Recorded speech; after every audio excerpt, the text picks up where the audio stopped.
Saludos desde la redacción de Euronews. Dos puntos calientes hoy en Europa. Por un lado, la tensión creciente en la frontera entre Bielorrusia y Polonia. Por otro, el imparable avance de una nueva ola de la COVID-19. En América Latina, reacción airada de Daniel Ortega contra quienes ponen en duda la legalidad de las presidenciales y protestas en Bolivia. También hoy les hablamos de la impactante intervención en la COP26 del ministro de Exteriores de Tuvalu, una isla del Pacífico condenada a desaparecer si no se frena el calentamiento global. Y de las devastadoras consecuencias del cambio climático han sido testigos los inquilinos de la Estación Espacial Internacional, ya de vuelta a casa. Quien también ha vuelto a casa es Xavi Hernández, flamante entrenador del Barça. Les contamos cómo fue el caluroso recibimiento de la afición culé en el Camp Nou. Es martes 9 de noviembre. Comenzamos. Polonia envía refuerzos militares a la frontera con Bielorrusia ante la avalancha de refugiados. Dinamarca reimpone el pase COVID y Suiza incentiva la vacunación ante el aumento de contagios de coronavirus en Europa. Daniel Ortega critica duramente a los opositores encarcelados en Nicaragua y a los gobiernos europeos que acusa de fascistas y colonialistas. En Portugal detienen a 10 sospechosos en una investigación a las Fuerzas Armadas por una supuesta red de tráfico de diamantes, oro, drogas y armas procedentes de África. La cápsula Dragon de SpaceX cae en las costas de Florida. A bordo han regresado a la Tierra 4 astronautas que han pasado 6 meses en la Estación Espacial Internacional. Polonia ha reforzado la seguridad de su frontera con Bielorrusia. Varsovia ha desplegado más de 12.000 militares para atajar la masiva llegada de migrantes en las últimas horas desde el país vecino. Se calcula que entre 2.000 y 3.000 personas han instalado tiendas de campaña para aguantar temperaturas que ya alcanzan los 0 grados. Durante el día, cientos de personas trataron de cortar la valla de alambre de espino que separa a ambos países. El gobierno polaco acusa al presidente bielorruso Alexander Lukashenko de orquestar el tráfico de personas en respuesta a las sanciones impuestas por la Unión Europea. Hay entre 3.000 y 4.000 personas que se encuentran cerca de la frontera polaca. Además, en toda Bielorrusia hay al menos varios miles preparados para atravesar el borde fronterizo. Al mismo tiempo, nuestros servicios secretos nos informan de que se están organizando continuamente traslados desde los países árabes, lo que aumenta el número de personas en Bielorrusia y que luego intentarán cruzar la frontera.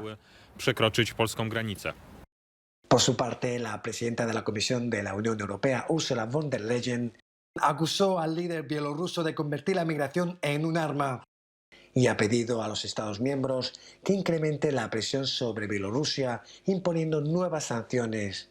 También advirtió sobre una crisis humanitaria en la frontera. Asimismo, las organizaciones de derechos humanos han criticado a Polonia y otros gobiernos de la Unión Europea por rechazar a los inmigrantes. Paso atrás del gobierno danés en su reapertura tras la pandemia. Dinamarca ha vuelto a establecer el pase COVID apenas 2 meses después de haber suprimido todas sus medidas contra el virus por haber alcanzado una elevada tasa de vacunación. El número de contagios diarios en el país ha aumentado de forma constante hasta superar los 2.000 en los últimos días, frente a los poco más de 200 que registraba a mediados de septiembre. Las autoridades sanitarias prevén que las infecciones seguirán aumentando en los próximos meses, al igual que la gripe y otras enfermedades, lo que supondrá una mayor carga para el servicio sanitario. En general, el Consejo Nacional de Salud evalúa que la situación en cuanto a la capacidad de los hospitales es notablemente diferente y, en muchos aspectos, más preocupante que durante las anteriores olas de COVID-19. También incentiva la vacunación Suiza, donde se ha iniciado una campaña a gran escala para animar a quienes todavía no lo han hecho. La llamada Semana de la Vacunación se celebra hasta el 14 de noviembre con el objetivo de persuadir al mayor número de rezagados y aumentar la tasa de inoculación de Suiza, que está por detrás de la media europea, con solo el 61% de los residentes totalmente vacunados. En Moscú la gente ha vuelto al trabajo al levantarse las restricciones, pero sigue habiendo controles policiales sobre el uso de las mascarillas. Estas son obligatorias en los comercios y espacios públicos de la capital desde el 12 de mayo de 2020. Y Francia está pendiente de dar nuevos pasos ante la nueva ola de COVID-19 que atraviesa Europa. El presidente Emmanuel Macron se dirigirá a la nación para anunciar los pasos a seguir cuando las hospitalizaciones diarias son las más altas desde agosto y la vacunación requiere un nuevo impulso. Esos que están presos ahí son los hijos de perra de los imperialistas yanquis. Daniel Ortega se ha despachado a gusto contra su oposición en Nicaragua. Se los deberían llevar para allá, para los Estados Unidos, porque esos no son nicaragüenses. Dejaron de ser nicaragüenses hace rato. Los 7 aspirantes presidenciales a los que se refiere el presidente de Nicaragua están detenidos bajo cargos de traición a la patria. Así evitó enfrentarse a ellos en las elecciones generales del domingo, en las que Ortega fue reelegido junto con su esposa, la vicepresidenta Rosario Murillo, con el 75,92% de los votos. Pero el mandatario ha tenido para todos, también para los gobiernos europeos, que han criticado la falta de democracia en el país, calificando los comicios de farsa, y de los que Ortega dice se están comportando como colonizadores. Gobiernos europeos, donde incluso gobiernan partidos fascistas. La oposición había pedido a la gente que no acudiera a votar, lo que se ha traducido en algo más del 80% de abstención, según observatorios independientes, cifras que contrastan con las oficiales, que fijan la participación en más del 65%. Pero muchos, como Francisco y María, no votaron a sabiendas de que no cambiaría nada. Esta vez no le he parado bola a las elecciones. Para mí que fueron un acontecimiento normal. No, es que eso ya se tenía de hace rato cómo iba a ser. No, la gente que no quiere ver es otra cosa. Pero esto era que ya lo tenían todo armado. Otros creen a pies juntillas el discurso del oficialismo. Si no hubiera sido el pueblo que lo elija, yo estoy de acuerdo que no. Pero fue el pueblo que lo está eligiendo. Entonces, ¿qué hay que hacer? Respetar. A punto de cumplir 76 años, Ortega se enfrenta a su 5º mandato cercado por las críticas de la comunidad internacional y la amenaza de nuevas sanciones por parte de Estados Unidos. España califica de burla las elecciones nicaragüenses. El gobierno español denunció la ausencia de oposición en los comicios y la persecución y veto a periodistas locales e internacionales. El ministro español de Asuntos Exteriores, José Manuel Álvarez, fue terminante con el proceso que ha llevado a la reelección de Daniel Ortega para un 4º mandato consecutivo. No podemos llamarlas ni elecciones, han sido una burla. Lo que se ha realizado ayer en Nicaragua ha sido una burla. Una burla al pueblo de Nicaragua, una burla a la comunidad internacional y sobre todo una burla a la democracia. No ha habido ni elecciones libres, ni elecciones justas, ni elecciones competidas. Los opositores, aquellos líderes opositores que deseaban competir, están en la cárcel. Las declaraciones de Álvarez siguen la senda de rechazo de la Unión Europea, cuyo alto representante para Asuntos Exteriores, Josep Borrell, calificó de fake campaña y convocatoria electoral nicaragüense. Con bloqueos y protestas es como los bolivianos se expresaron en las calles en la primera jornada de paro indefinido en Bolivia, en rechazo a la ley 1386 de Estrategia Nacional contra la Legitimación de Ganancias Ilícitas. Muchos artículos que no compartimos con los del gobierno, entonces estamos artículo por artículo, queremos que se anulen. Las protestas se vieron marcadas por enfrentamientos entre los bloqueadores y la policía, resultando en un centenar de detenidos y varios heridos. Ni con eso pues. Según la viceministra de Comunicación de Bolivia, Gabriela Halcón, este paro es un paro sin argumentos y añadió que todos los temas están siendo atendidos por el gobierno. Este evento coincidió con el informe de primer año de gestión del presidente Luis Arce, en el que su discurso ante la Asamblea Legislativa se vio empañado por aplausos, silbidos y abucheos de los legisladores de ambos bandos. Del campo y de las ciudades. En este primer año de gobierno, caminando junto al pueblo, hemos devuelto la esperanza, la certidumbre y la estabilidad a las familias bolivianas. Luis Arce destacó su gestión sobre la economía con un crecimiento del 9,3% en el primer semestre, recuperando las reservas internacionales y gestionando la pandemia con un 54% de personas vacunadas y más de 14 millones de vacunas.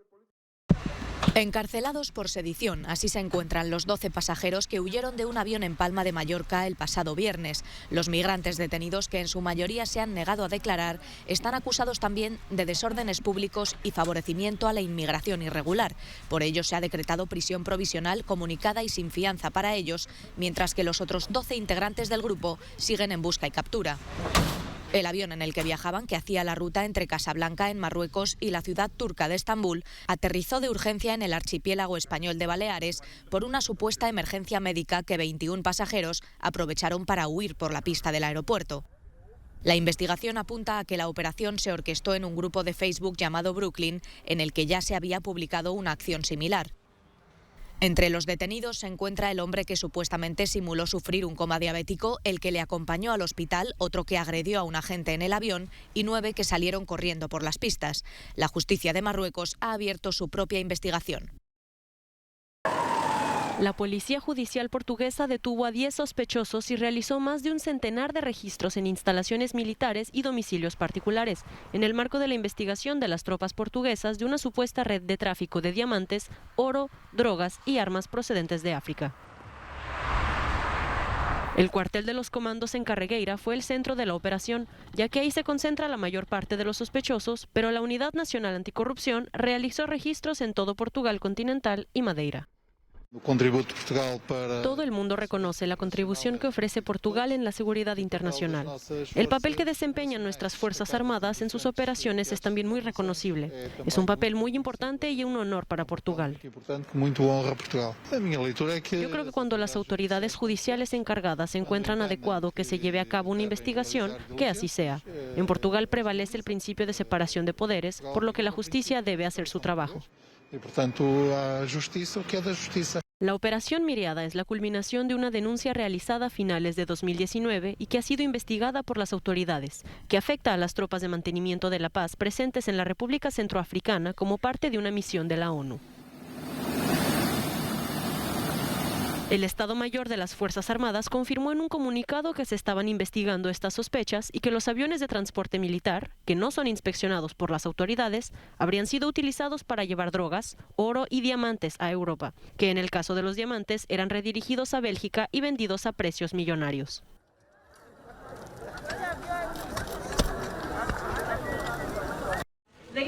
Han pasado 10 años desde la inauguración del gasoducto Nord Stream en Alemania.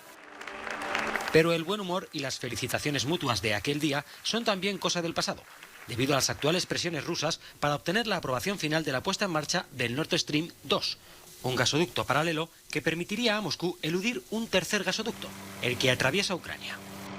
A primera hora de este lunes, el precio del gas volvía a subir al no cumplirse las promesas de Vladimir Putin de aumentar el suministro una vez volvieran a estar llenas las reservas de gas de Rusia.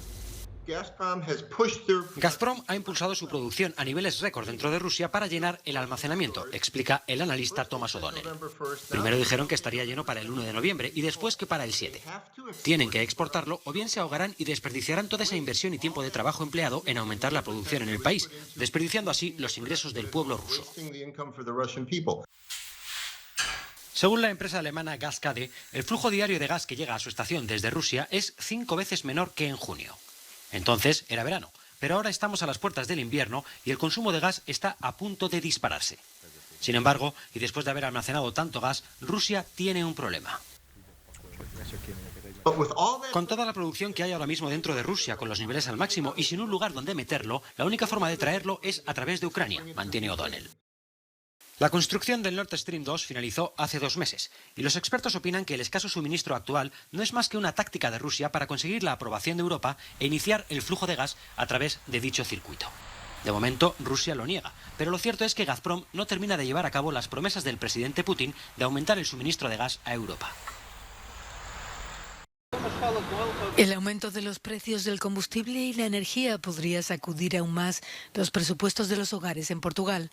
Los agricultores están pensando repercutir en el precio final de sus productos el incremento de costes de fertilizantes, insecticidas o herramientas. Las verduras aún no han subido, pero la cooperativa de Lourinhã, en el oeste del país, está a la expectativa. Estamos teniendo incrementos de los costes generales de producción y estamos vendiendo a los mismos precios o más barato que antes, comenta su secretario general. Esto va a ser imposible y no es sostenible. Prevemos que al menos parte de estos aumentos de costes tendremos que aplicarlos a los precios finales, porque si no tendremos que parar.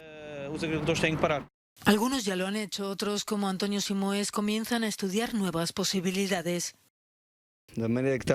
Viendo cómo está todo, no sé si no sería mejor parar mientras podamos y en un año o así volver a empezar, porque nos arriesgamos a gastar lo que tenemos y lo que no tenemos.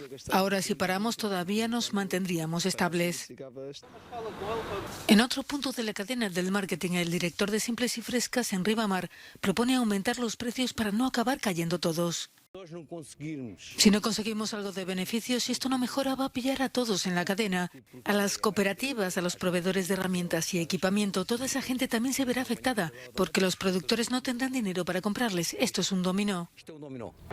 Un dominó que amenaza el acceso de las familias a la comida sana en un país donde el salario mínimo permanece por debajo de los 700 euros. Tras la disolución del Parlamento, el gobierno ahora puede hacer poco o nada.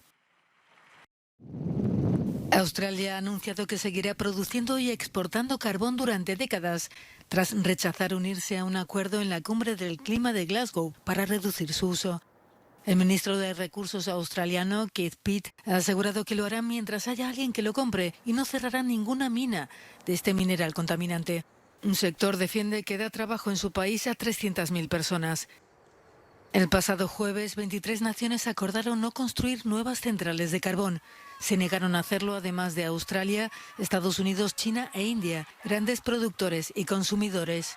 A pesar de ello, el gobierno australiano se ha comprometido a conseguir 0 emisiones de CO2 para 2050. La imagen ha dado la vuelta al mundo incluso antes de ser proyectada por primera vez en la COP26 este martes. Es el ministro de Asuntos Exteriores de Tuvalu, con el agua hasta las rodillas, en un discurso sobre el clima en el mar. Su país, una isla baja del Pacífico, corre el riesgo de desaparecer en las próximas décadas si no se frena el calentamiento global. En Euronews ha hablado de su impactante aparición. La idea era comunicarlo a los líderes en la COP26 para que vieran lo que es sentir el impacto del cambio climático. Vivimos en un mundo interconectado y las cosas que se hacen en un lado del mundo tienen un impacto en todos nosotros. En efecto, el deshielo en las zonas más frías del planeta tiene efectos potencialmente devastadores para millones de personas que viven en islas bajas o en zonas costeras, y lejos de frenarse, se ha acelerado. La prioridad ahora mismo es construir nuestras islas. Hay proyectos de recuperación que están en marcha en este momento en Tuvalu, así que creemos que hay tecnología para salvar nuestras islas y que esa es una prioridad. Y obviamente también estamos trabajando en el peor de los casos, cuando perdamos nuestras tierras y nos veamos obligados a reubicarnos. Tuvalu tiene unos 12.000 habitantes. El aumento del nivel del mar amenaza la supervivencia de algunas naciones insulares del Pacífico y de otros océanos del mundo. La ONG ecologista Greenpeace ha pedido que se reconozca la figura del refugiado climático ante el aumento de las migraciones provocadas por la crisis. Furor en el Camp Nou en la presentación oficial del nuevo entrenador del Barça. Xavi Hernández vuelve a casa para rescatar al club. El excapitán blaugrana ha firmado un contrato de 3 años para sustituir a Ronald Koeman. El técnico neerlandés fue destituido hace una semana y media tras un inicio de temporada decepcionante, tanto en competición nacional como continental. Xavi Hernández parece tener las cosas claras. Només us puc dir una cosa. Solo os puedo decir una cosa. Como os dije cuando me fui, somos el mejor club del mundo.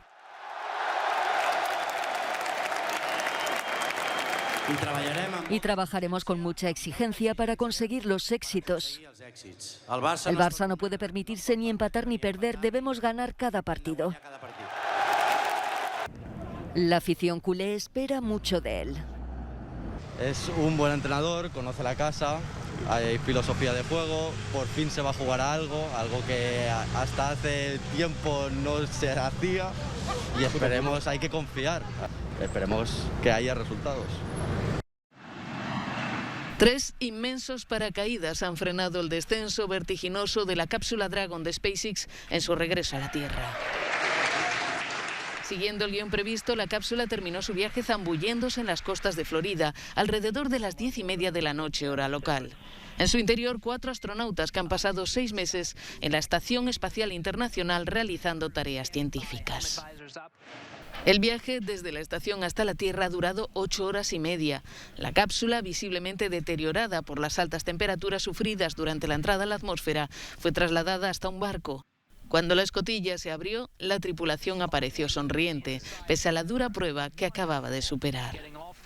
El grupo está formado por 2 astronautas de la NASA, un japonés y un europeo, el francés Thomas Pesquet, quien tras los primeros test médicos en Estados Unidos volará a Colonia, en Alemania, para ser sometido durante 3 semanas a pruebas científicas. La NASA prevé lanzar este miércoles por la noche desde Florida la nueva tripulación que tomará el relevo durante otros 6 meses en la Estación Espacial Internacional. Llegamos al final de este Euronews hoy. Gracias por su fidelidad a nuestros asiduos y bienvenidos a los recién llegados. Terminamos hablando de nuevo del cambio climático, con imágenes que nos llegan desde el sur de la India. Al menos 4 personas han muerto en incidentes relacionados con las lluvias en el estado de Tamil Nadu. Volvemos mañana. Hasta entonces, cuídense mucho.